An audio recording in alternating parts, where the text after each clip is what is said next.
Assalamualaikum warahmatullahi wabarakatuh. Selamat datang di channel Sunyi Memanggil, tempat di mana kisah-kisah yang terkubur kembali bangkit dalam kegelapan malam. Sebelum cerita dimulai, pastikan kalian sudah menekan tombol like, tulis komentar kalian di bawah tentang kejadian paling menyeramkan yang pernah kalian alami. Dan jangan lupa subscribe channel Sunyi Memanggil, agar kalian tidak ketinggalan cerita-cerita horor yang akan terus memanggil kalian setiap malam. Karena malam ini, sunyi, tidak lagi sepi. Setiap pagi, toko roti itu selalu kehabisan stok sebelum matahari naik tinggi. Aromanya menggoda, antreannya panjang, tapi tak seorang pun tahu. Di balik manisnya roti tersebut tersimpan perjanjian gelap yang harus dibayar dengan nyawa. Hingga suatu malam, seorang anak kecil menemukan sesuatu di dapur yang seharusnya tidak pernah ada di sana. Pagi di desa Sumberwungu selalu lahir dengan kabut tipis seperti napas orang sakit. Matahari muncul perlahan, serupa mata yang mengintip dari balik tirai kelabu. Di tengah jalan utama berdiri sebuah bangunan sederhana bercat kuning pucat. Toko roti milik Pak Darman. Setiap subuh, sebelum ayam sempat menyelesaikan kokok pertama, antrean sudah mengular seperti barisan semut menemukan gula. Aroma panggangan keluar dari celah jendela, mengalir ke udara, menembus hidung warga, lalu menetap di perut mereka sebagai rasa lapar yang sulit dijelaskan. Wanginya bukan sekedar bau tepung dan mentega. Ada kesan hangat seperti pelukan ibu, namun sekaligus dingin seperti tanah kuburan setelah hujan. Pak Darman dikenal pendiam. Rambutnya selalu tersisir rapi, matanya cekung, kulit wajahnya pucat bagai kertas lama. Ia jarang tersenyum, tapi roti buatannya membuat banyak orang lupa pada kesedihan hidup. Setiap gigitan seakan menjanjikan keberuntungan. Para pembeli sering berkata, "Sehabis makan ini, dagangan saya laris." Ada pula yang mengaku mendadak mendapat uang, seperti hujan turun tepat di atas kepala mereka. Toko itu tidak pernah tutup. Bahkan ketika listrik padam atau hujan besar merendam desa, pintunya tetap terbuka. Pak Darman berdiri di balik etalase, memotong roti dengan gerakan pelan, seperti sedang menghitung detik hidupnya sendiri. Aku, Raka, baru seminggu bekerja di sana. Sebelumnya aku menganggur hampir setahun. Saat Pak Darman menerimaku tanpa banyak tanya, rasanya seperti seseorang memberi pelampung kepada orang yang hampir tenggelam. Tugasku sederhana, membersihkan meja, mengantar pesanan, dan menjaga kasir. Namun sejak hari pertama, ada sesuatu yang mengganggu pikiranku. Dapur toko tidak pernah boleh dimasuki siapapun selain Pak Darman. Pintu kayunya selalu terkunci. Dari balik celahnya sering terdengar bunyi gesekan logam, kadang seperti sendok diaduk, kadang seperti tulang dipatahkan. Suara itu muncul terutama ketika malam tiba, ketika toko seharusnya beristirahat seperti manusia kelelahan. Pada hari ketiga, aku memberanikan diri bertanya, "Pak, kenapa dapurnya selalu dikunci?" Ia menatapku lama, seolah menimbang berat nyawaku. "Resep keluarga," jawabnya pendek. Nada suaranya mirip pisau, tajam, dingin, tidak bisa ditawar. Setiap sore ketika matahari mulai tenggelam, suasana berubah. Cahaya lampu kuning memantul di kaca etalase seperti mata makhluk malam. Bau roti semakin pekat, bukan lagi wangi, melainkan amis samar, seperti darah yang disembunyikan di balik gula. Suatu malam aku mendengar tangisan. Awalnya kukira kucing, namun suara itu panjang, lirih, bergetar seperti suara bayi yang ditinggal ibunya. Datangnya dari arah dapur. Aku berdiri mematung, tubuhku kaku seperti patung kayu. Tangisan itu berhenti mendadak ketika langkah Pak Darman mendekat. Ia keluar dari dapur membawa nampan roti panas. Wajahnya lebih pucat dari biasanya, dan tangannya gemetar seperti daun kering tertiup angin. "Jangan dengarkan apapun yang tidak perlu," katanya tanpa menatapku. Sejak malam itu, pikiranku seperti kaca retak. Setiap suara kecil terdengar besar, setiap bau terasa ganjil. Aku mulai memperhatikan pelanggan. Beberapa wajah datang berulang kali.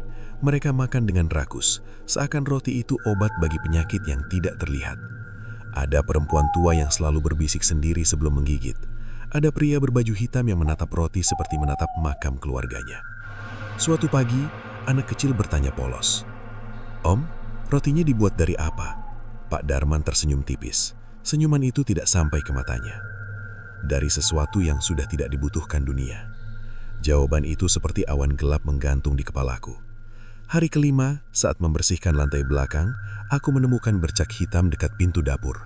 Baunya bukan seperti coklat atau kopi, lebih mirip besi berkarat. Saat ku usap dengan kain, warnanya menyebar seperti bayangan mati. Jantungku berdetak cepat. Rasanya seperti berjalan di atas jembatan tipis di atas jurang. Malam itu aku tidak bisa menahan rasa ingin tahu. Ketika Pak Darman keluar untuk mengantar pesanan, aku mendekati pintu dapur. Kunci tergantung, mungkin lupa ditutup. Tanganku menyentuh gagang pintu, dingin, seperti menyentuh batu nisan. Aku membukanya sedikit. Udara dari dalam menyambar wajahku.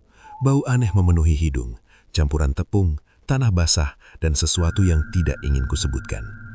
Di dalam, tungku menyala redup. Di sampingnya ada karung-karung putih, salah satunya terbuka. Aku melangkah mendekat. Di dalam karung itu bukan gandum, bukan gula, melainkan serpihan kecil berwarna abu-abu. Bentuknya tidak beraturan, ada yang menyerupai potongan tulang jari, ada yang seperti digi. Tiba-tiba suara Pak Darman terdengar di belakangku. Kau sudah melihatnya.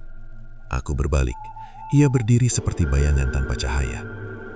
Ini harga agar toko ini tidak pernah sepi. Mereka yang berhutang pada hidup akhirnya membayar dengan dirinya sendiri. Kata-katanya jatuh seperti batu ke sumur dalam. Aku ingin lari, tapi kakiku seakan ditanam di lantai. Di luar, antrean pembeli sudah berdiri lagi. Mereka tersenyum, tidak tahu apa yang akan mereka makan. Dan saat itu, aku mengerti. Toko roti ini bukan tempat mencari nafkah. Ia adalah mulut yang terus mengunyah manusia, satu demi satu, dengan rasa manis sebagai umpan. Bab pertama hidupku di sana baru bermulai, dan aku tahu, aku sudah terlalu jauh untuk kembali. Malam itu, udara terasa lebih berat daripada biasanya. Seolah desa memikul rahasia besar di punggungnya. Aku berdiri di depan pintu dapur yang setengah terbuka, dengan jantung berdebar seperti genderang perang. Apa yang kulihat tadi tidak mungkin salah. Serpihan abu, potongan tulang, dan bau tanah kuburan menyatu seperti ramuan kutukan. Pak Darman tidak bergerak. Matanya menatapku seperti mata burung hantu yang menunggu mangsa. "Kalau kau keluar sekarang," katanya lirih, "hidupmu tidak akan pernah tenang." Kalimat itu bukan ancaman, lebih mirip peringatan orang yang sudah tenggelam dan tahu dalamnya lautan. Aku melangkah mundur. Kaki ini gemetar, tapi pikiranku seperti terikat tali tak terlihat. Rasa takut dan rasa penasaran saling bertarung seperti dua anjing memperebutkan satu tulang. "Apa yang Bapak lakukan pada mereka?" tanyaku. "Mereka datang sendiri, dengan janji ingin kaya, dengan harapan ingin cepat berubah nasib. Aku hanya membuka pintu." Aku menatap tungku yang menyala. Api itu bergerak lambat, seperti lidah makhluk haus darah. Di atasnya adonan mengembang, tampak biasa, seolah tidak pernah menyentuh kematian. "Ini seperti menukar jiwa dengan roti," ucapku. Pak Darman tersenyum pahit. "Manusia selalu memilih rasa manis daripada kebenaran, seperti anak kecil memilih permen daripada obat." Sejak malam itu, aku tidak bisa tidur. Setiap memejamkan mata, bayangan karung abu muncul. Aku merasa seolah bekerja di dalam perut monster yang menyamar sebagai toko. Pagi berikutnya, pelanggan datang seperti biasa. Wajah-wajah mereka cerah, tawa terdengar. Tidak ada yang tahu bahwa yang mereka kunyah berasal dari kesepakatan gelap. Aku memandang mereka, seperti melihat sekelompok domba berjalan menuju jurang dengan mata tertutup. Seorang perempuan muda mendekat ke kasir. Tangannya membawa dompet tipis. "Mas, rotinya tambah 2. Semalam saya mimpi dapat emas," katanya sambil tersenyum. Aku menyelahkan pesanan dengan tangan gemetar. Dalam hatiku muncul pertanyaan. Mimpi itu hadiah atau panggilan? Menjelang siang, seorang lelaki tua jatuh pingsan di depan toko. Tubuhnya kurus, matanya cekung. Pak Darman mengangkatnya masuk ke dapur. Aku ingin menolak, tetapi kakiku seperti dipaku. Suara pintu terkunci. Tak lama kemudian, aroma roti baru menyebar lagi. Aku berdiri mematung. Rasanya seperti menonton hujan turun dari darah. Dunia berjalan normal, sementara satu nyawa menghilang tanpa jejak. Sore harinya, aku memberanikan diri bicara. "Pak, berhentilah." Ia tertawa kecil. "Kau pikir aku bisa? Ini seperti rantai di leher. Jika terlepas, kepalaku ikut jatuh." Ia menunjukkan tangannya. Ada bekas luka lama di pergelangan. "Dulu aku miskin. Anak-anakku kelaparan. Aku datang ke tempat terlarang. Mereka memberiku pilihan, rezeki atau kehancuran. Aku memilih yang terlihat terang." Kalimatnya seperti kaca pecah di telingaku. Malam turun perlahan. Lampu toko menyala. Di luar antrian kembali terbentuk. Namun kali ini aku memperhatikan sesuatu yang ganjil. Bayangan beberapa pembeli tidak memiliki kepala. Ada yang tidak punya kaki. Ada yang tubuhnya tembus pandang seperti asap. Aku menggosok mata. Mereka tetap ada. "Pak, mereka siapa?" bisikku. "Mereka pelanggan lama yang sudah tidak punya tempat di dunia." Keringat dingin mengalir di punggungku. Toko ini bukan sekedar tempat jualan. Ia seperti jembatan antara hidup dan mati. Seorang anak kecil datang bersama ibunya. Wajah anak itu pucat, matanya kosong seperti sumur kering. "Dia sakit, Pak. Katanya roti ini bisa menyembuhkan," ucap sang ibu. Pak Darman menyerahkan sebungkus roti khusus. Warnanya lebih gelap. "Beri dia sebelum tengah malam." Aku ingin berteriak, tetapi suaraku tertelan udara. Anak itu menggigit roti dengan pelan. Senyumnya muncul sesaat, lalu matanya terpejam. Ibunya menangis bahagia. Dia tenang sekarang. Namun aku melihat sesuatu keluar dari tubuh anak itu, seperti kabut hitam. Kabut tersebut masuk ke dalam dapur melalui celah pintu. Saat toko sepi, aku duduk di kursi kayu. Kepalaku terasa seperti labirin. Jika aku pergi, mungkin aku selamat. Jika aku tinggal, mungkin aku menjadi bagian dari ini semua. Pak Darman mendekat. "Kau punya dua pilihan. Pergi dan melupakan, atau tinggal dan memahami." Aku menatap etalase roti yang tersisa satu. Bentuknya bulat, warnanya keemasan, seperti matahari palsu. "Apa yang terjadi kalau aku memilih tinggal?" katanya. "Kau akan melihat harga setiap gigitan." Di luar, angin malam bertiup. Suaranya seperti bisikan banyak mulut. Aku merasa seperti berada di perahu kecil di tengah laut hitam. Tidak ada arah pulang. Bab kedua hidupku di toko itu tidak lagi tentang pekerjaan. Ia berubah menjadi pelajaran tentang keserakahan, tentang manusia yang menukar cahaya dengan rasa manis. Dan aku sadar, suatu hari nanti, toko ini tidak akan lagi memakan orang lain. Ia akan memakan aku juga. Pagi datang seperti orang asing yang mengetuk pintu tanpa salam.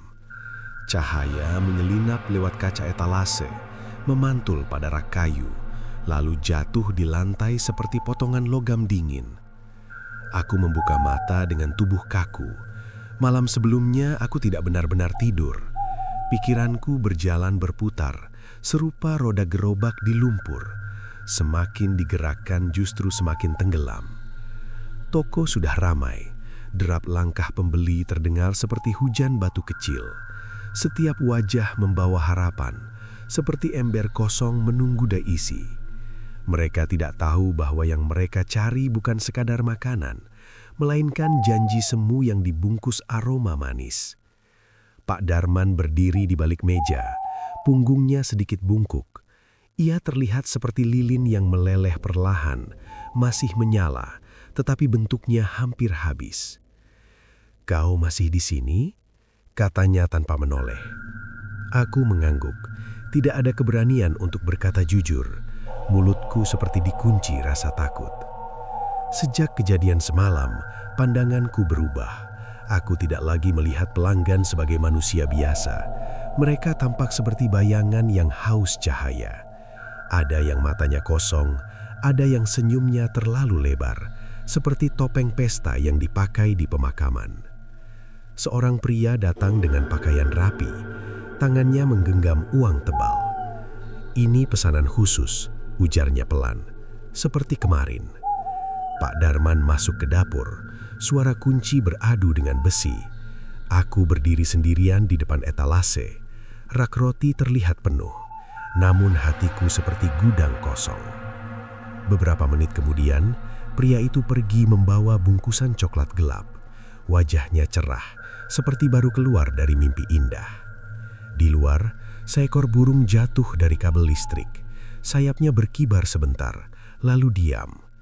Kejadian itu terasa seperti tanda, tetapi aku tidak tahu tanda untuk siapa. Siang menjelang, aku duduk di bangku kecil. Kepalaku dipenuhi pertanyaan yang berputar seperti asap. Jika semua ini benar, mengapa desa tetap tenang? Mengapa tidak ada teriakan? Mengapa kematian berjalan seperti kabar biasa? Jawabannya datang sore hari. Seorang perempuan masuk sambil membawa foto. Wajahnya pucat, matanya sembab. "Pak, suami saya belum pulang 3 hari. Katanya terakhir terlihat di sini." Pak Darman berhenti mengiris roti. Angannya gemetar. "Dia membeli roti?" "Iya, katanya mau mengubah nasib." Sunyi turun seperti tirai hitam. Aku merasa ruangan mengecil. Perempuan itu menangis. Suaranya seperti hujan di atap seng. "Tidak ada yang bisa saya lakukan," ujar Pak Darman. "Mungkin dia pergi jauh." Kata-kata itu terdengar seperti daun kering, rapuh, mudah hancur. Perempuan tersebut keluar dengan langkah lunglai. Saat pintu tertutup, aku melihat bayangan seorang lelaki berdiri di belakangnya. Tubuhnya samar, wajahnya kosong. Ia menatap toko seakan menatap lubang kubur. Aku mengusap wajah, nafasku sesak. Dunia ini seperti lukisan yang mulai meleleh. Malam turun lebih cepat. Lampu dinyalakan. Udara berubah dingin, seperti ruangan tanpa jendela. Aku memperhatikan setiap sudut. Ada suara langkah tanpa tubuh. Ada bisikan tanpa mulut. Toko ini menjadi panggung bagi hal-hal yang tidak punya nama. Aku memberanikan diri bicara. "Pak, sampai kapan semua ini?" "Sampai tidak ada lagi yang ingin kaya dengan jalan singkat." Jawaban itu terdengar seperti doa, tetapi juga seperti kutukan. Ia duduk di kursi kayu, menatap api tungku dari kejauhan. Dulu aku percaya uang bisa menyembuhkan lapar. Ternyata ia hanya mengajari manusia bagaimana menjadi serigala. Kalimat itu menancap di pikiranku, seperti paku pada papan rapuh. Sekitar tengah malam, pintu terbuka sendiri. Angin masuk membawa bau tanah basah. 3 sosok berdiri di ambang pintu. Wajah mereka pucat, kaki mereka tidak menyentuh lantai. "Waktunya hampir habis," kata salah satu. Suaranya seperti gesekan batu. Pak Darman berdiri, bahunya turun. "Aku sudah membayar banyak, masih kurang," jawab mereka serempak. Aku ingin lari, tetapi kakiku menolak bergerak. Aku merasa seperti tikus di sudut gudang. Sosok-sosok itu menatap aku. "Yang ini baru," kata mereka. "Dia belum siap," ujar Pak Darman cepat. Mereka tertawa. Suara tawa itu seperti kaca dilempar ke sumur. Kami tidak butuh tubuhnya, kami butuh pilihannya. Aku menggigil. Pilihan terasa seperti pintu yang hanya memiliki satu sisi. Setelah mereka pergi, ruangan kembali sepi. Api tungku masih menyala. Aku memandang Pak Darman. Kenapa tidak berhenti? Karena berhenti berarti mati, dan mati berarti menjadi seperti mereka. Aku keluar sebentar ke depan toko. Langit gelap tanpa bintang. Desa sunyi. Semua rumah tertutup. Tidak ada suara ayam. Tidak ada suara anak kecil. Dunia tampak seperti foto lama yang kehilangan warna. Aku sadar sesuatu. Jika aku tetap di sini, aku akan menjadi saksi lebih banyak lenyapnya manusia. Jika aku pergi, Aku membawa rahasia yang mungkin akan memakan diriku sendiri. Hidup terasa seperti jalan bercabang dua, satu menuju cahaya, satu menuju lubang. Tidak ada papan penunjuk. Saat kembali masuk, aku melihat satu roti tersisa di rak. Bentuknya aneh, seperti menyerupai wajah manusia. Aku mundur selangkah. Pak Darman berkata pelan, "Setiap orang punya giliran." Kata-kata itu membuat dadaku sesak, seperti ada tangan dingin mengeremas jantungku. Bab ketiga berakhir tanpa jawaban. Aku masih hidup, tetapi pikiranku sudah berjalan di antara dua dunia. Dan aku tahu, mulai malam itu, bukan hanya pelanggan yang dibilih.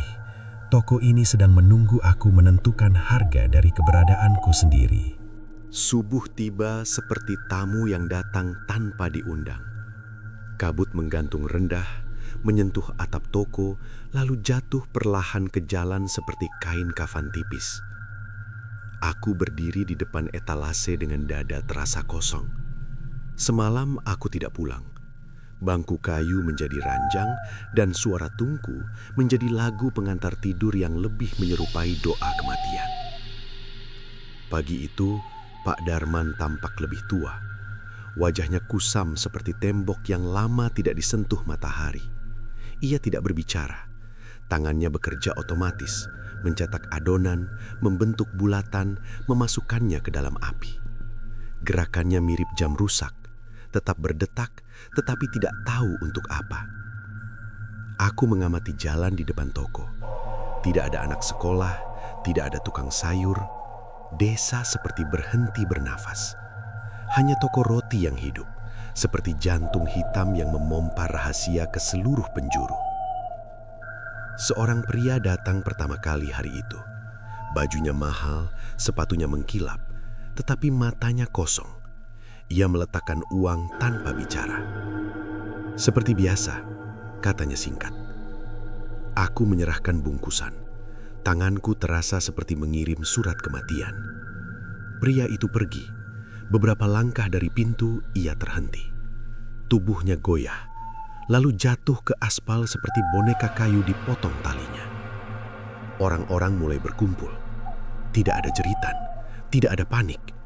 Mereka hanya menatap, seperti menonton pertunjukan yang sudah sering dilihat. Pak Darman keluar perlahan. Ia memandang tubuh itu seperti memandang bayangannya sendiri. "Bawa ke dalam," katanya.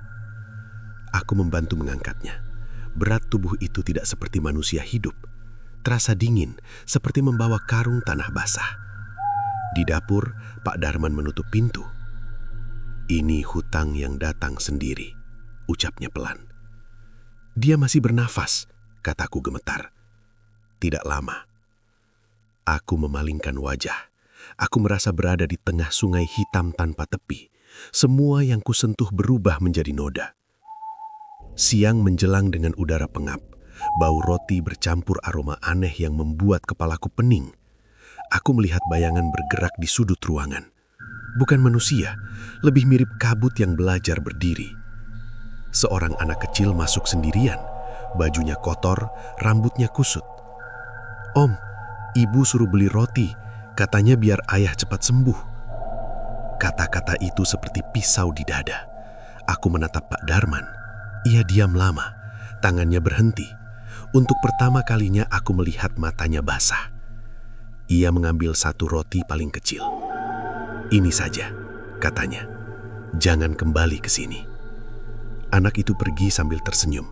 Senyumnya seperti cahaya kecil di ruangan gelap. Aku berdiri terpaku. "Kenapa berbeda?" tanyaku. "Karena tidak semua permintaan harus dibayar dengan nyawa. Masih ada sisa manusia di tubuhku." Kalimat itu terdengar seperti ranting rapuh di tengah badai. Sore hari, suara aneh kembali datang. Dari dapur terdengar bisikan seperti orang berdoa terbalik. Aku menutup telinga, tetapi suara itu masuk lewat tulang. Tiba-tiba pintu toko terbuka keras. Seorang perempuan tua berdiri di sana. Rambutnya putih, matanya hitam pekat. "Waktumu hampir selesai," katanya kepada Pak Darman. Udara menjadi dingin, lampu berkedip, Rak roti bergetar pelan seperti ketakutan. "Aku sudah memberi banyak," jawab Pak Darman. "Kau hanya menunda," balas perempuan itu. "Perjanjian tidak mengenal iba." Aku melihat bayangan lain muncul di belakangnya. Banyak, bentuknya tidak utuh. Ada yang tanpa kepala, ada yang tanpa tangan. Mereka berdiri seperti barisan hutang yang datang menagih. Perempuan tua itu menoleh kepadaku. "Dan kau, saksi yang belum memilih." Aku merasa seperti daun di depan api. Tidak ada tempat lari. Pak Darman maju satu langkah. "Ambil aku, lepaskan dia." Perempuan itu senyum miring. "Jika kau pergi, toko ini mati. Dan jika toko mati, desa akan lapar." Aku sadar sesuatu. Toko ini bukan hanya milik Pak Darman. Ia sudah menjadi sumber ketergantungan, seperti sumur beracun yang tetap diminum karena tidak ada air lain. "Berhenti sekarang, biarkan semuanya tahu," teriakku. Bayangan-bayangan itu tertawa. "Kebenaran lebih menakutkan daripada kebohongan," ujar mereka serempak. Lampu padam sesaat. Saat menyala kembali, perempuan tua itu sudah hilang. Rak roti kembali diam. Udara terasa lebih berat. Pak Darman terduduk, nafasnya terengah. "Aku tidak bisa lari dari ini, tetapi kau masih bisa." Aku menatap pintu depan. Jalan desa tampak seperti terowongan panjang tanpa ujung. Pergi berarti membawa cerita ini sendirian. Tinggal berarti menjadi bagian dari lingkaran gelap. Malam tiba. Aku duduk di kursi dekat etalase. Satu roti tersisa. Bentuknya tidak sempurna. Permukaannya retak seperti kulit orang tua. Aku teringat wajah anak kecil tadi. Terlintas juga wajah pria yang jatuh pagi tadi. Dua ujung yang berbeda dari satu jalan yang sama. Pak Darman berdiri di sampingku. "Hidup itu seperti adonan. Bisa jadi makanan, bisa jadi racun. Tergantung apa yang kau campurkan." Aku memejamkan mata. Nafasku terasa pendek. Dunia seolah menunggu jawabanku. Bab keempat tidak memberi kepastian. Hanya satu hal yang jelas. Hutang tidak selalu berupa uang. Kadang ia berjalan dengan wajah manusia, menagih dengan senyum, dan masuk ke hidup kita tanpa izin. Dan malam itu, aku mengerti. Toko ini bukan sekedar tempat memanggang roti. Ia adalah cermin yang memperlihatkan betapa mudahnya manusia menjual dirinya sendiri demi rasa manis sesaat. Fajar muncul seperti mata yang lelah. Langit pucat, seolah semesta ikut menahan napas. Aku duduk di lantai dekat rak kayu, memandangi remah roti yang jatuh seperti sisa tulang dari pesta gelap. Kepala terasa berat, pikiranku penuh bayangan malam tadi. Perempuan tua, barisan wujud tanpa rupa, serta kalimat tentang hutang yang tidak pernah lunas berputar seperti angin di dalam tengkorak. Pak Darman belum bergerak sejak subuh. Ia duduk di kursi dekat tungku, punggungnya melengkung seperti batang bambu patah. Api kecil masih menyala, memantulkan cahaya jingga ke dinding yang mulai mengelupas. "Kau masih di sini," ucapnya lirih, seolah berbicara pada sisa dirinya sendiri. Aku bangkit perlahan, kakiku kaku, seperti baru keluar dari tanah kubur. "Aku tidak bisa pergi tanpa tahu akhirnya," jawabku. Ia menatapku lama. Wajahnya terlihat rapuh, seperti kaca tipis yang siap pecah oleh satu kata jujur. "Dulu aku juga berkata begitu," katanya. "Rasa ingin tahu berubah menjadi rantai." Pagi itu tidak ada antrian panjang. Desa sunyi. Udara terasa seperti ruangan kosong setelah pesta usai. Hanya seekor anjing kurus duduk di seberang jalan, menatap toko dengan mata redup, seakan tahu tempat itu bukan sekadar bangunan. Tiba-tiba, pintu terbuka pelan. Seorang pria muda masuk, bajunya lusuh, wajahnya pucat. "Aku dengar roti di sini bisa mengubah hidup," ucapnya. Nada suaranya seperti orang tenggelam memanggil daratan. Pak Darman berdiri, tangannya gemetar. "Pergilah, cari jalan lain." Pria itu tersenyum getir. "Aku sudah mencoba semuanya." Kalimat itu jatuh seperti batu ke sumur. Aku melihat bayangan samar di belakang pria tersebut. Bentuknya memanjang, seperti asap belajar berjalan. Udara menjadi dingin, lampu berkedip.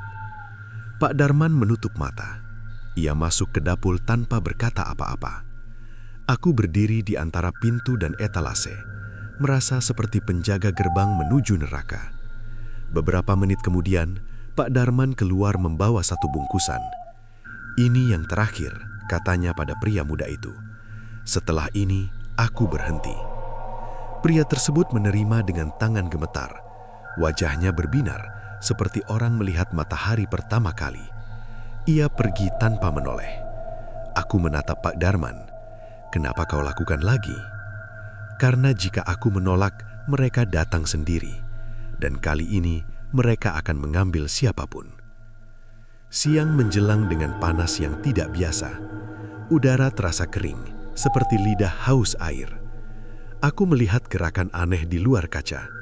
Bayangan berdiri berkelompok, tanpa suara, tanpa langkah. Mereka menunggu. "Waktu kita habis," bisik Pak Darman. Pintu dapur terbuka dengan sendirinya. Angin masuk membawa bau tanah dan besi. Perempuan tua muncul lagi. Di belakangnya sosok-sosok lain mengikuti, seperti arus sungai hitam. "Janji belum lunas," katanya. "Aku sudah memberi segalanya," jawab Pak Darman. "Kau masih punya satu," balasnya sambil menoleh kepadaku. Aku merasa jantungku seperti dipukul dari dalam. "Aku tidak membuat perjanjian," kataku. Perempuan itu tersenyum miring. Setiap yang tinggal terlalu lama ikut menandatangani dengan diam. Kata-katanya seperti kabut dingin merayap ke paru-paruku. Pak Darman berdiri di depanku. "Ambil aku," ucapnya. "Biarkan anak ini pergi." Bayangan-bayangan bergerak mendekat. Dinding toko bergetar halus. Rak kayu berderit seperti menahan tangis. "Terlambat," kata mereka. "Kalian berdua sudah di dalam lingkaran." Aku teringat wajah anak kecil kemarin. Senyumnya seperti titik cahaya kecil di lorong panjang. Jika aku menyerah, cahaya itu akan padam. Jika harus ada harga, biarkan toko ini yang mati. Ruangan hening. Api tungku mengecil. Perempuan tua itu menatapku tajam. Jika tempat ini runtuh, desa akan kehilangan sumbernya. "Lebih baik lapar daripada memakan kematian," jawabku. Kata-kataku seperti batu dilempar ke danau hitam. Riak muncul di sekitar bayangan. Pak Darman terkejut. "Kau tahu akibatnya?" "Aku tahu aku tidak mau menjadi roti berikutnya," ujarku. Perempuan itu mengangkat tangannya. Rak roti berguncang. Tungku mengeluarkan suara retak. Api berubah biru. Udara menjadi berat, seperti air laut menekan dada. "Pilihanmu adalah akhir," katanya. "Lebih baik akhir daripada terus memulai dosa," balasku. Sosok-sosok itu menjerit tanpa suara. Lampu padam. Dalam gelap, aku merasakan dorongan kuat seperti ombak. Tubuhku terlempar ke lantai. Bau hangus memenuhi ruangan. Ketika lampu menyala kembali, tungku padam, rak kosong, bayangan lenyap. Perempuan tua tidak ada. Hanya tersisa keheningan panjang seperti kubur tanpa nama. Pak Darman jatuh berlutut. Napasnya terengah-engah. "Sudah selesai?" tanyanya. Aku berdiri dengan tubuh bergetar. "Jika tidak, biarlah dunia tahu." Kita keluar dari toko. Matahari condong ke barat. Bangunan itu tampak biasa, tetapi aku tahu di dalamnya pernah berdiri pintu menuju kegelapan. Desa mulai bergerak. Orang-orang keluar rumah. Mereka melihat toko tertutup. Tidak ada aroma roti, tidak ada antrian, tidak ada janji manis. Pak Darman menatap papan nama tokonya. "Hidupku seperti adonan busuk, kau memaksaku membuangnya." Aku memandang langit. Awan bergerak pelan seperti luka yang mulai sembuh. "Lebih baik kehilangan rasa manis daripada kehilangan manusia," jawabku. Malam datang dengan tenang. Tidak ada bisikan, tidak ada bayangan. Hanya suara jangkrik dan angin. Bab kelima berakhir dengan pintu toko terkunci. Tidak ada lagi roti, tidak ada lagi perjanjian, tidak ada lagi hutang darah. Namun aku tahu, luka yang ditinggalkan tidak akan cepat hilang. Seperti bekas api di kayu, kisah ini akan selalu berbau asap. Dan aku, yang memilih berdiri di antara rasa takut dan kebenaran, akhirnya mengerti. Keberanian bukan tentang melawan makhluk gelap, melainkan tentang menolak menjadi bagian dari kegelapan itu sendiri. Pagi datang tanpa wangi roti. Udara terasa asing, seperti ruangan yang baru saja ditinggalkan penghuninya setelah puluhan tahun. Aku berdiri di depan bangunan itu dengan dada kosong. Pintu kayu tertutup rapat, papan nama miring, dan jendela kusam memantulkan bayangan langit pucat. Desa yang dulu bergerak mengelilingi toko itu kini tampak seperti tubuh kehilangan jantung. Pak Darman duduk di tangga depan. Rambutnya berantakan, matanya merah, tangannya gemetar. Ia tampak seperti kapal karam yang berhasil mencapai pantai tetapi kehilangan semua muatannya. "Sudah selesai," katanya lirih. "Belum," jawabku. "Yang berhenti hanya apinya, bekasnya masih ada." Kami berjalan menyusuri jalan tanah. Orang-orang mulai keluar rumah. Mereka melihat bangunan tertutup dengan wajah bingung. Tidak ada antrian, tidak ada aroma manis, hanya bau lembab dari tembok lama. Seorang ibu mendekat. "Kenapa tutup?" tanyanya. Pak Darman tidak menjawab. Ia menunduk seperti batu yang terlalu berat untuk diangkat. Aku melihat mata mereka. Ada kekecewaan, ada ketakutan, juga ada rasa kehilangan yang aneh. Mereka seperti burung yang kehilangan pohon tempat biasa hinggap. Tidak ada yang tahu bahwa di balik rasa manis itu pernah tumbuh akar kematian. Siang bergerak perlahan. Matahari seperti enggan naik tinggi. Aku membantu Pak Darman membersihkan sisa-sisa di dalam toko. Rak kosong, lantai berdebu, tungku dingin seperti mulut tanpa gigi. Setiap sudut menyimpan gema suara lama. Saat kuusap, noda itu tidak hilang, hanya berpindah seperti makhluk yang masih ingin tinggal. "Tempat ini seperti luka," gumamku. Pak Darman mengangguk. "Luka yang terlalu lama dibiarkan terbuka." Sore hari, seorang pria datang tergesa. Wajahnya pucat, matanya kosong. "Di mana rotinya?" tanyanya. "Tidak ada lagi," jawabku. Ia terdiam, tubuhnya bergetar. "Kalau begitu, aku akan mati." Kalimat itu jatuh seperti daun kering ke sumur. "Kau masih hidup," kataku. "Tanpa itu, hidupku runtuh." Aku menatapnya lama. Ia seperti rumah tanpa tiang. "Pulangkan kakimu ke tanah," ujarku pelan. "Jangan berdiri di udara." Pria itu pergi dengan langkah berat. Bayangannya memanjang di jalan, seperti tanda tanya yang belum terjawab. Malam tiba. Desa lebih sunyi dari biasanya. Tidak ada suara tawar-menawar, tidak ada bunyi kertas pembungkus, hanya angin dan jangkrik. Namun aku merasa tidak sendirian. Ada sesuatu bergerak di sekitar toko, seperti jejak kaki tanpa tubuh. Aku keluar ke halaman belakang. Kabut tipis menggantung. Di antara bayangan pepohonan, aku melihat bentuk samar berdiri. Wajah-wajah yang pernah kulihat sebelumnya muncul lagi, tetapi kali ini lebih pucat, lebih jauh. "Kami lapar," terdengar bisikan. Hatiku berdegup cepat. "Tidak ada lagi makanan di sini," jawabku. "Maka kami akan mencari," balas mereka. Bayangan itu bergerak ke arah desa, seperti asap yang menemukan angin. Aku berlari masuk ke toko. "Pak, mereka belum pergi." Pak Darman berdiri dengan wajah tegang. "Perjanjian sudah patah. Mereka kehilangan rumah. Sekarang mereka mengembara." Aku merasa seperti membuka pintu kandang tanpa tahu kemana binatangnya akan pergi. Kami keluar ke jalan. Beberapa orang desa berdiri kebingungan. Lampu rumah menyala satu persatu. Anak-anak menangis tanpa sebab. Anjing melaung seperti melihat sesuatu yang tidak terlihat. "Ini akibatnya," bisik Pak Darman. "Bayangan tidak pernah benar-benar mati." Aku teringat perkataan perempuan tua. Kebenaran lebih menakutkan daripada kebohongan. Kini kebohongan sudah runtuh, dan kebenaran berdiri telanjang di tengah kampung. Seorang nenek jatuh pingsan di depan rumahnya. Aku membantunya duduk. Wajahnya dingin. Aku bermimpi suamiku datang minta roti, katanya lirih saat sadar. Padahal ia sudah lama dikubur. Malam itu mimpi orang-orang menjadi panggung bagi arwah yang tersisa. Mereka datang tanpa suara, tanpa wujud jelas. Hanya rasa berat di dada dan dingin di tulang. Aku duduk di depan toko sampai tengah malam. Pak Darman di sampingku, diam seperti patung. Jika mereka terus datang, desa ini tidak akan tenang, kataku. Aku tahu, aku yang memanggil mereka dulu. Aku menatap papan nama yang miring. Huruf-hurufnya mulai pudar. Jika rumah mereka sudah tiada, kataku, kita harus menunjukkan jalan pulang. Pak Darman menoleh. Kemana?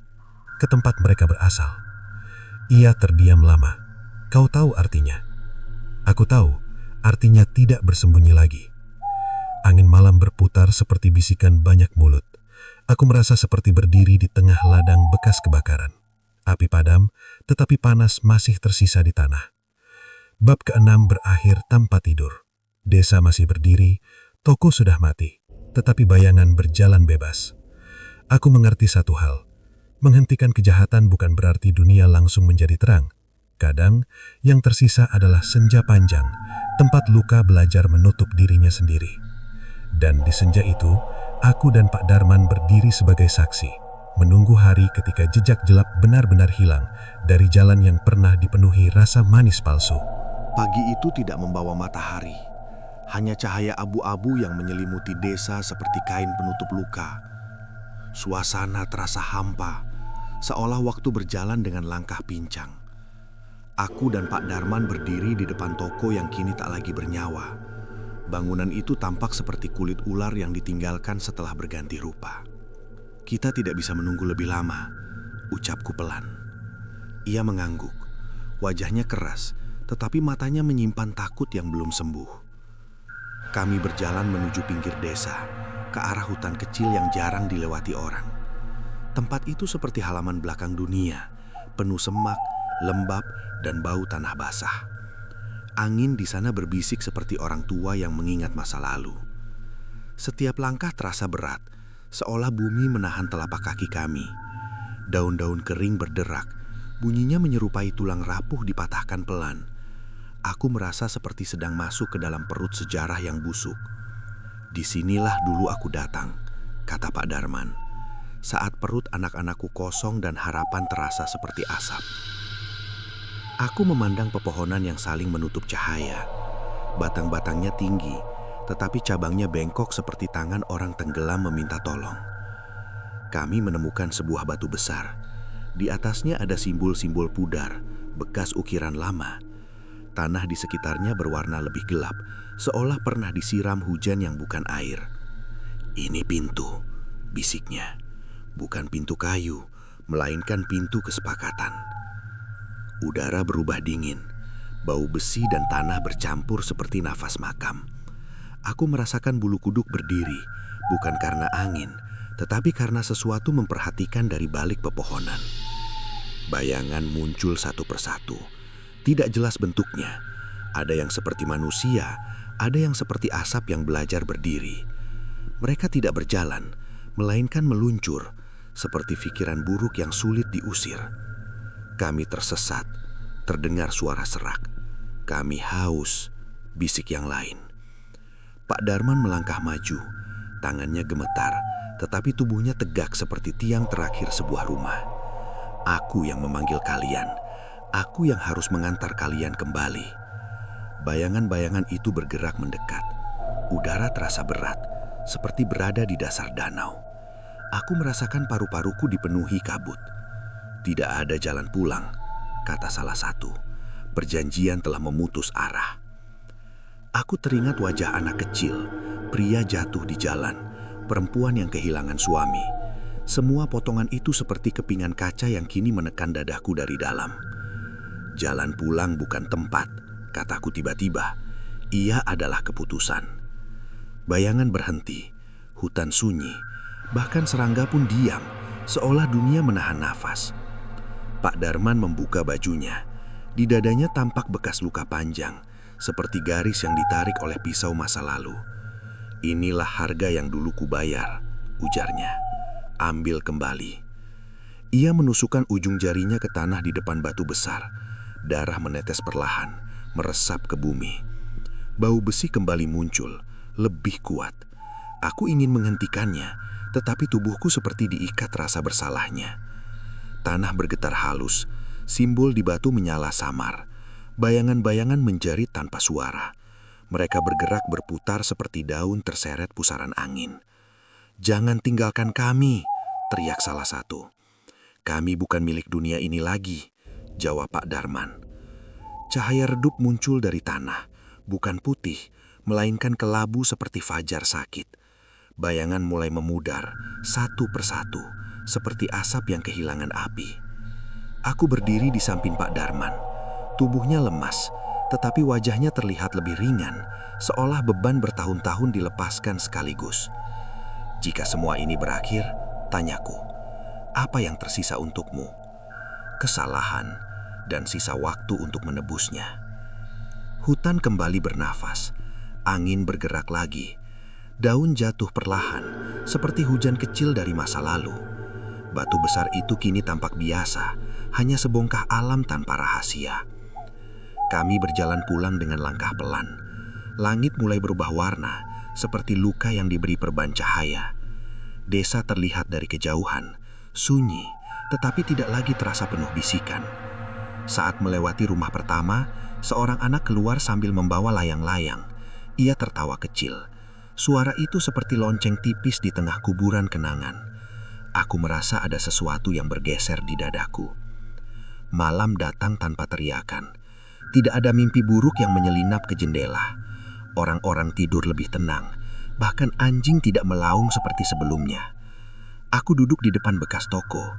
Bangunan itu masih berdiri, tetapi kosong. Tidak ada aroma manis, tidak ada antrian, hanya papan kayu tua dan kenangan yang perlahan mengering. Pak Darman duduk di sampingku. "Gelap tidak bisa dihapus," katanya. "Ia hanya bisa dihadapi." Aku mengangguk. "Seperti luka," jawabku. "Tidak hilang, tetapi bisa menutup." Kami memandang langit. Bintang muncul satu persatu, kecil, tetapi cukup untuk menunjukkan arah. Bab ke-7 bukan tentang kemenangan. Ia adalah tentang perjalanan kembali ke akar kesalahan, seperti menggali tanah yang pernah menelan rahasia. Aku mengerti kini. Mengusir bayangan bukan berarti menghilangkan malam, melainkan menyalakan lampu di dalam diri sendiri. Dan di antara hutan yang pernah menjadi pintu gelap, aku belajar bahwa manusia tidak selalu bisa memperbaiki masa lalu, tetapi selalu bisa memilih bagaimana melangkah setelahnya. Pagi itu terasa berbeda. Cahaya muncul perlahan, seperti anak kecil yang takut melangkah keluar rumah setelah badai. Udara bersih tanpa aroma roti, tanpa bau gula, tanpa jejak asap tungku. Desa terlihat seperti halaman kosong yang baru saja dihapus tulisannya. Aku berjalan menyusuri jalan utama. Beberapa rumah membuka pintu lebih lambat dari biasanya. Wajah-wajah muncul dengan ragu, seolah menunggu kabar buruk yang mungkin datang. Tidak ada antrean di depan bangunan tua itu. Papan nama masih tergantung miring, seperti lidah yang tak lagi mampu berbicara.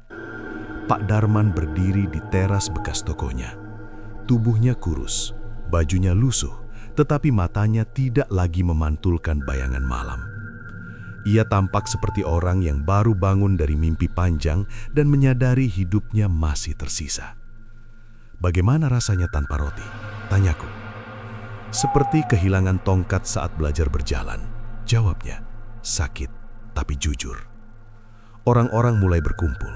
Mereka membawa pertanyaan, bukan uang. "Kenapa tutup? Apa kita masih bisa beli? Kenapa bau manis itu hilang?" Pak Darman tidak langsung menjawab.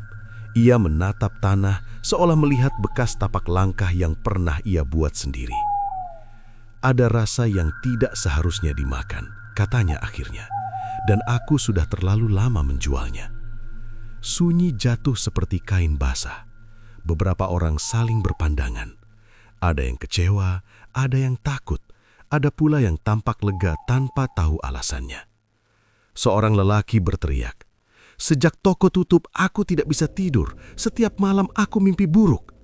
Seorang perempuan menimpali, Anakku menangis tanpa sebab. Desa menjadi seperti bejana retak yang bocor sedikit demi sedikit. Semua kegelisahan yang dulu ditutup oleh aroma manis kini keluar tanpa penutup. Aku melangkah maju. Mungkin kita harus belajar hidup tanpa jalan pintas, ucapku, seperti belajar berjalan tanpa tongkat yang patah. Kalimat itu tidak menyelesaikan apapun, tetapi setidaknya memberi arah. Orang-orang mulai bubar membawa kebingungan mereka masing-masing.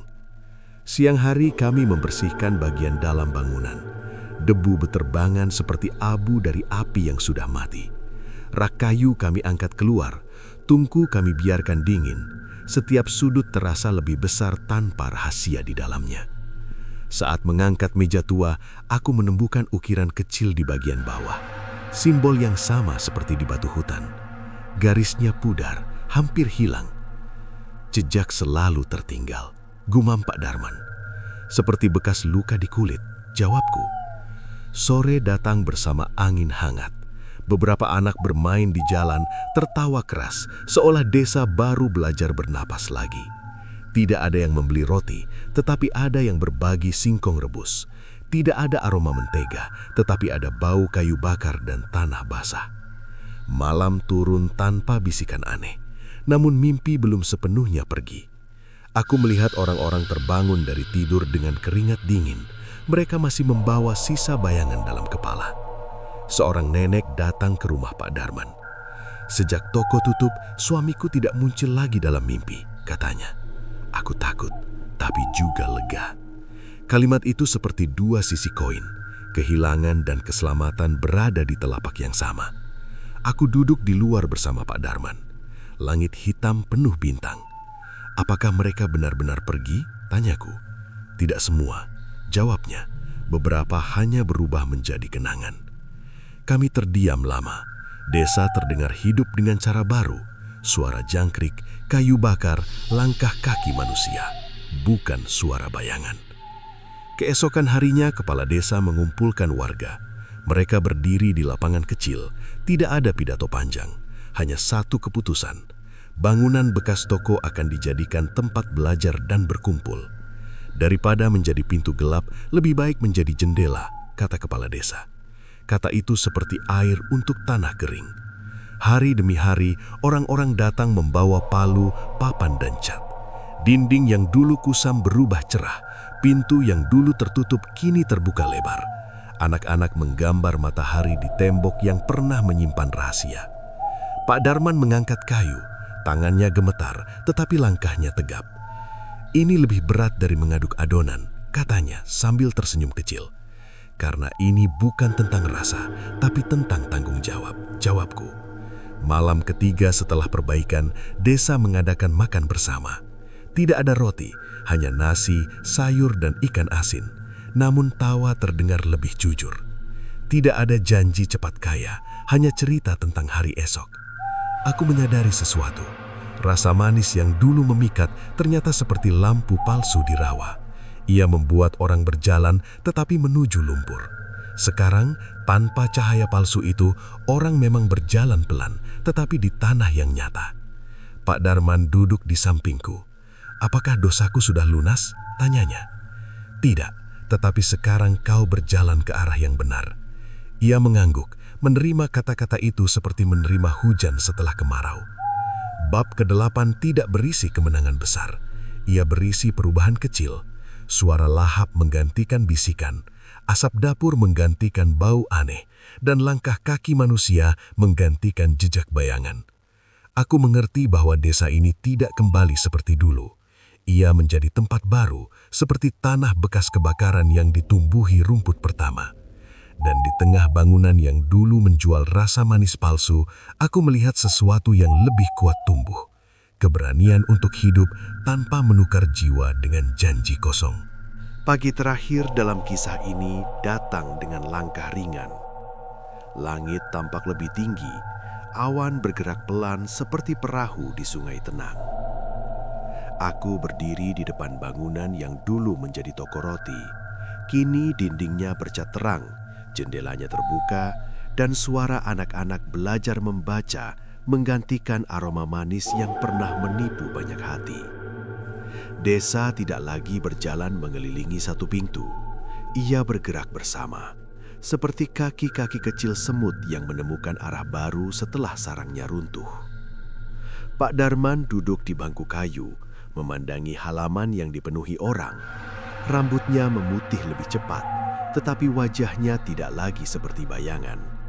Ia tampak seperti tanah setelah hujan, penuh bekas namun siap ditanami. "Kau akan pergi?" tanyanya pelan. Aku mengangguk. Cerita ini tidak boleh berhenti di sini. Ia tersenyum tipis, seperti sungai yang tidak boleh disimpan di satu batu. Aku melihat sekeliling. Beberapa ibu menyiapkan makanan sederhana. Anak-anak tertawa sambil berlari. Tidak ada lagi mimpi buruk yang berjalan di siang hari. Namun di udara masih tersisa ingatan, seperti bau asap yang belum sepenuhnya hilang dari kayu bakar. Seorang lelaki mendekat. Wajahnya dulu sering kulihat di antrean toko. "Sejak tempat itu berubah, aku harus bekerja lebih keras," katanya. "Tidak ada lagi jalan cepat." Aku menatap matanya. "Itu berarti hidupmu kembali ke tanganmu sendiri." Ia terdiam, lalu mengangguk, seolah baru memahami arti kalimat itu. Sore hari, desa mengadakan pertemuan kecil. Tidak ada panggung, hanya tikar di tanah. Kepala desa berdiri tanpa pengeras suara. "Kita pernah percaya pada rasa manis palsu," katanya. "Sekarang kita belajar percaya pada keringat." Kata-kata itu seperti benih yang dijatuhkan di ladang kosong. Tidak langsung tumbuh, tetapi tertanam. Aku berjalan ke tepi desa, ke arah jalan tanah yang mengarah keluar. Angin membawa suara jangkrik. Langkah kakiku terasa ringan, tetapi dadaku berat oleh kenangan.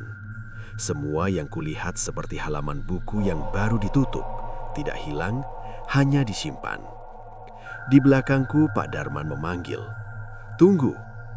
Ia menyerahkan sebuah benda kecil, papan nama toko yang sudah dilepas.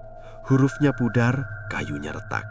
"Simpan ini," katanya, "bukan sebagai kenangan manis, tetapi sebagai peringatan." Aku menerima papan itu, beratnya seperti memegang masa lalu. "Kau tidak takut sendiri?" tanyaku. "Takut," jawabnya jujur. "Tetapi takut yang sekarang tidak membuatku membunuh siapapun." Aku tersenyum. Kalimat itu sederhana, namun mengandung dunia. Aku melangkah pergi. Jalan tanah memanjang seperti pita coklat menuju horizon. Desa perlahan mengecil di belakangku. Suara manusia berubah menjadi bisikan, lalu menjadi sunyi. Dalam perjalanan, aku berpikir tentang semua yang terjadi. Tentang roti yang dibuat dari kesepakatan gelap. Tentang orang-orang yang menukar jiwa dengan rasa manis palsu. Tentang seorang pria tua yang akhirnya memilih memutus rantai. Hidup memang seperti adonan. Jika dicampur dengan kebohongan, ia mengembang menjadi racun. Jika dicampur dengan keberanian, ia menjadi makanan yang menguatkan. Aku berhenti di sebuah bukit kecil. Dari sana aku lihat desa terakhir kali. Atap rumah berkilau terkena cahaya senja. Asap dapur naik lurus, bukan berputar seperti dulu. Itu pertanda tenang.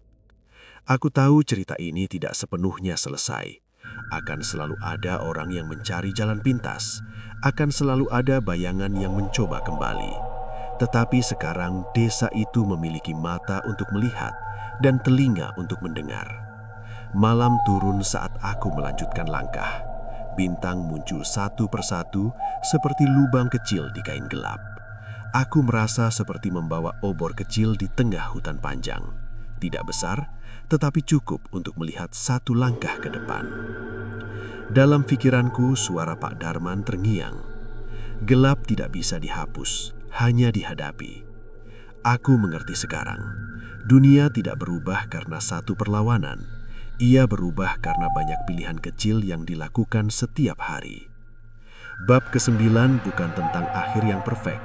Ia tentang perjalanan yang menemukan makna. Tidak ada lagi toko roti terkutuk. Tidak ada lagi perjanjian diam-diam. Yang tersisa hanyalah desa yang belajar berjalan dengan kaki sendiri. Dan aku yang pernah berdiri di antara rasa manis dan kebenaran, membawa satu pelajaran kemanapun aku pergi. Bahaya terbesar bukan makhluk dari kegelapan, melainkan keinginan manusia untuk menutup mata demi keuntungan cepat. Jika suatu hari aku menemukan tempat lain yang menjual janji palsu, aku akan mengingat papan kayu di tanganku dan suara anak-anak tertawa di bangunan yang dulu menyimpan dosa. Langkahku menjauh, tetapi cerita itu tinggal di dadaku. Seperti bekas luka yang tidak lagi sakit, namun selalu mengingatkan bahwa aku pernah memilih untuk tidak menjadi bagian dari kegelapan. Itulah akhir dari kisah pemilik toko roti. Bukan dengan api, bukan dengan jeritan, melainkan dengan keberanian untuk berhenti dan dengan desa yang perlahan belajar hidup tanpa rasa manis palsu. Dan ketika kebenaran akhirnya terbongkar, satu pertanyaan tersisa. Apakah kekayaan itu benar-benar datang dari kerja keras atau dari sesuatu yang lapar akan tumbal? Jika kalian ingin tahu apa yang sebenarnya dikorbankan pemilik toko roti ini, jangan kemana-mana. Karena di bagian selanjutnya, rahasia paling mengerikan akan terungkap.